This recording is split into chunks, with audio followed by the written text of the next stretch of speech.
alas 10 minuto pasad. Kaya isang araw. Pre? Sino yan, pre? Sino yan? Si Miss Clara yan. Si Miss Clara? Diba? Siya may-ari ng grang channel. Yung bango, Taylis at yung pangalan niya mismo, Miss Clara. Oo, pre. Pre, may asawa na ba yan? Naku, pre. Huwag mo na ang pangarapin yan, pre. May asawa na yan, pre. Talaga, pre. Naku, siyam naman. Ayan ka na naman, pre. Kaya naman nagustuhan ng isang tao kasi maganda. Hindi naman sa ganun, pre. Huwag ka na mag-deny, pre. Pero, pre, alam mo, pre. Isang aswang pala yung si Miss Clara, pre. Talaga, pre. Oo, pre. Isang aswang yun, pre. May nakita daw kay Miss Clara noong nakarang gabi na pumunta daw sa lugar na walang mga kahoy na natamaan ng sinag ng buwan. Noon daw, yun, bilog yung buwan. Tapos pupunta daw si Miss Clara doon, tapos nang matamaan ng liwanag ng bilog na buwan, pre. Biglang nagbago ng anyo, pre.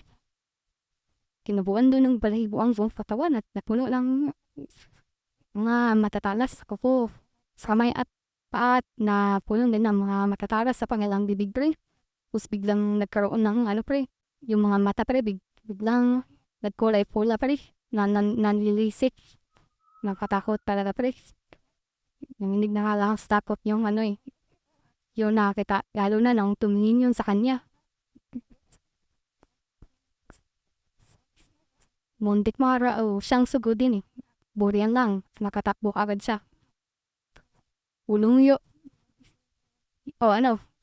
Gusto mo pa siyang igawan eh. Aswang naman siya.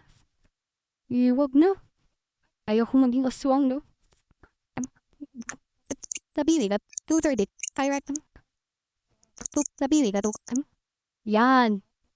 Yan ang bagay sa'yo. Huwag ka kasing ganyan.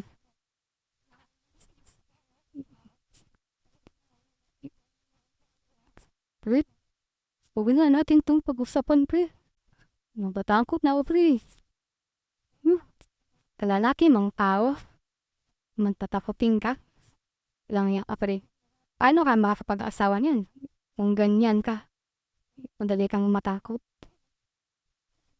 Yun ang magagawa ko, pre. Kung ganito na talaga. Staff. Huwag na natin itong pag-usapan.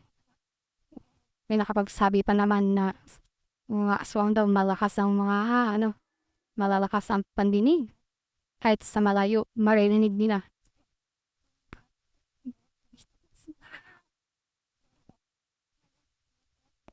3:36. Lugo, pre. Malakas ang pandinig ng aswang.